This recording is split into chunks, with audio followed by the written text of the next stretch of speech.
Gaura Gaura Gaura, Hare Krishna, greetings everyone. So today it just occurred to me that we are all trying to find pleasure, trying to find happiness. This is the natural desire of the soul. But in the material world, because we are in material body, we are in illusion. We are conditioned souls. In other words, we think we are these bodies, we identify with these bodies, thinking that my body is myself, this is my true self. So naturally or unnaturally, we try to find pleasure through gratifying the senses of this body. This is because of our illusion, misidentification. Instead of understanding and realizing that I'm not the body, I'm the soul, and therefore my seeking pleasure, seeking happiness comes through satisfying the soul. Because I'm in Maya, because I'm in illusion, I try to find happiness and pleasure through satisfying the senses of this material body. And Krishna says that this material body is asat, it's temporary, and nirananda, it's miserable. It is a machine. It is temporary, mundane, whereas the soul is spontaneous and spiritual. So this is a very perplexing situation, that here I am trying to find pleasure in this machine rather than trying to find pleasure in my soul. This is the real self. So this is a very complex, difficult situation to be in. And no doctor, no pill, no friend or family member can solve the situation, how to dispel the darkness of illusion. That is not some mundane affair. But fortunately, we have come in contact with the transcendental personalities, the spiritual saints, the saints who come down from the spiritual world and give us this information. We also have contact with the transcendental literature, and of course with the supreme physician, Sri Krishna himself, has descended and spoken this Raj Vidya, this higher knowledge. And they're saying, yes, you want pleasure, you want happiness. In fact, you want unending pleasure. Not only unending, but ever-increasing pleasure. Just like Chaitanya Mahaprabhu gives us Shikshashtak instructions.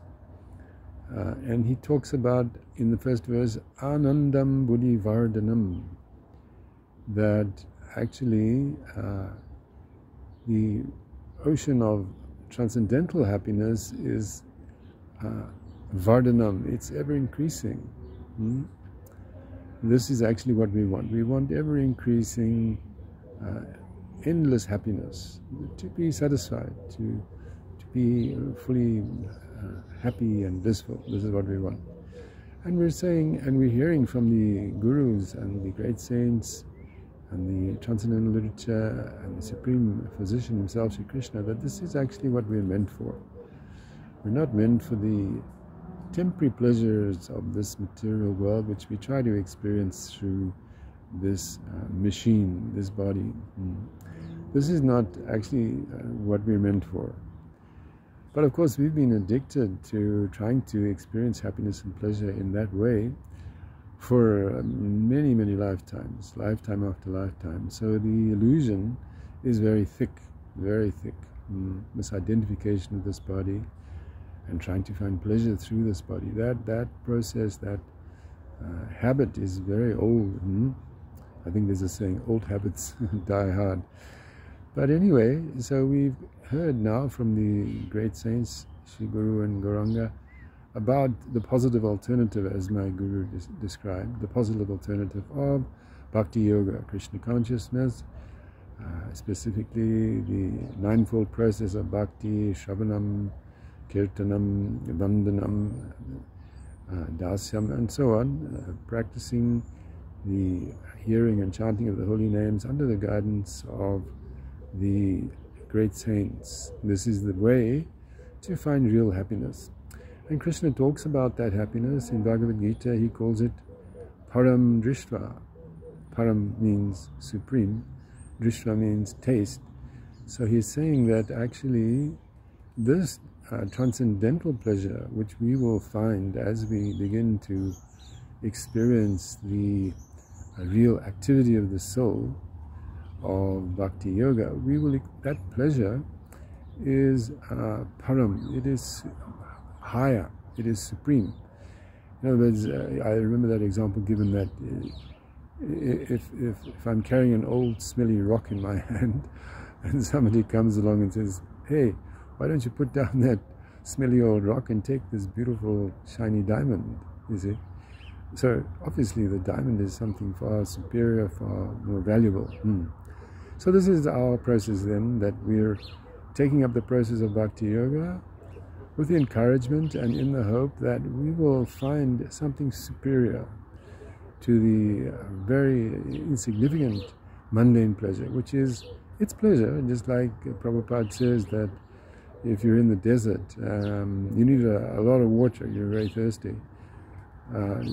Somebody may give you, you may find a drop of water.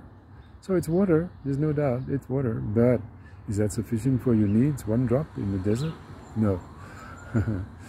So sometimes I think like that our hearts are like that, desert dry. Why? Because we've got no transcendental life, no love, transcendental love.